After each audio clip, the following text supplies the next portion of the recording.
Good morning students. Previous class में हम लोगों ने देखा था कि बसोहली स्टाइल किस तरीके से पहाड़ी स्टाइल का इम्पॉर्टेंट पार्ट थी। आज हम कांगड़ा शैली के बारे में पढ़ेंगे। हिमालय के पश्चिमी भूभाग के में स्थित बहुत सारी रियासतें हैं जिसमें से कांगड़ा अपना महत्वपूर्ण स्थान रखती है।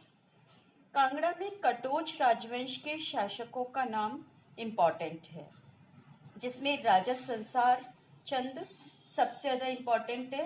राजा संसार चंद ने कांगड़ा का उद्भव और विकास किया था।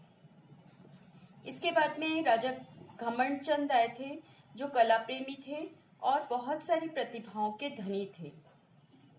डॉक्टर वाचस्पति गैरोला के अनुसार कांगड़ा शैली के चित्र भित्ति चित्रों के छोटे रूप हैं।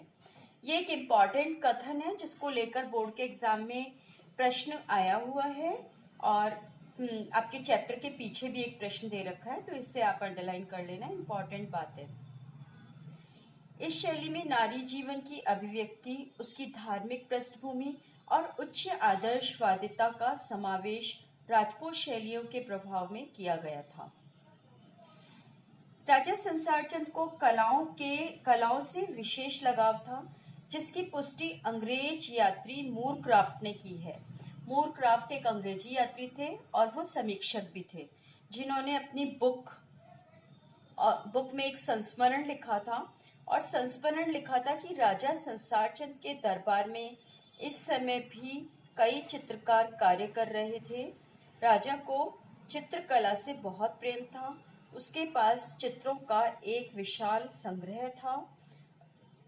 कांगड़ा शैली के चित्रकारों के प्रमुख केंद्र गुलेर, नूरपुर, तीरा सुजानपुर और नादौन, ये चारों क्षेत्र जो हैं वो इम्पोर्टेंट है। कांगड़ा एक छोटी सी प्लेस थी और जिससे अटैच ये छोटे छोटे गांव कहे जा सकते हैं, जहाँ पे पहाड़ी कलाओं की उन्नति की जा रही थी। अब आती है बात कि कांगड़ा शैली में इतने सुंदर चित्र बने, तो उन चित्रों को बनाने वाले चित्रकारों के नाम वो भी याद रखने आपके लिए इम्पोर्टेंट है। तो नामों में आप लोग नोट डाउन कर लीजिए, परखू, फत्तू, कुशाला, नैनसुख, ये सब कांगड़ा शैली के प्रमुख चित्रकार हैं, जिन्होंने अपनी चित्रकलाओं के द्वारा कला के क्षेत्र में अभूतपूर्व योगदान दिए।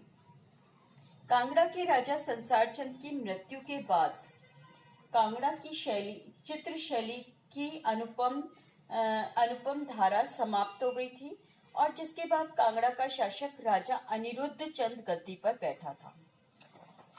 अनिरुद्ध चंद राजनीतिक उथल पुथल में ही अटका रहा, जिसके कारण कलाओं की उन्नति नहीं के बराबर रही थी। अपनी समस्त बहुमूल्य वस्तुएं सतलज की ओर भेज दी गई और अनेक चित्र अपने बहनोई को भेंट स्वरूप गढ़वाल भिजवा दिए गए और कांगड़ा रियासत अपने अंतिम काल में सिखों के अधीन आ गई थी।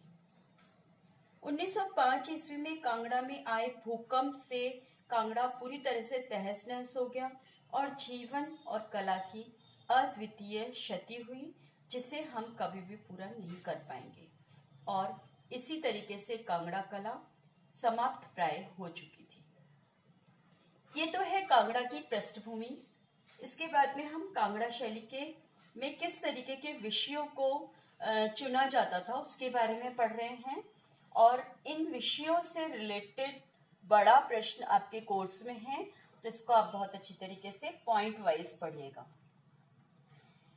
कांगड़ा शैली में नायिका भेद, बारहमासा, राग रागिनी चित्रण, दरबारी तथा व्यक्ति चित्र, इस तरीके के चित्र खास तौर से बनाए जाते थे।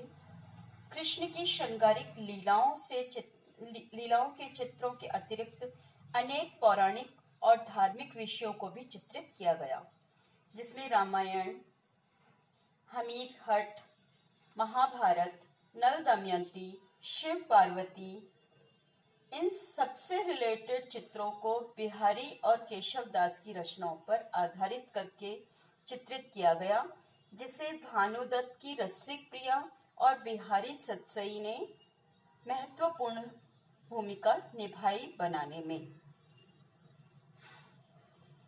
कल हम इसके डिस्क्रिप्शन को पढ़ेंगे, विषय के डिस्क्रिप्शन को, क्योंकि नायिका भेद, 12 मासा, राग रागिनी चित्रण, दरबारी चित्र, व्यक्ति चित्र, ये सब आपके कोर्स में है, जिनका थोड़ा थोड़ा सा 5-5, 7-7 लाइनों का विवरण है।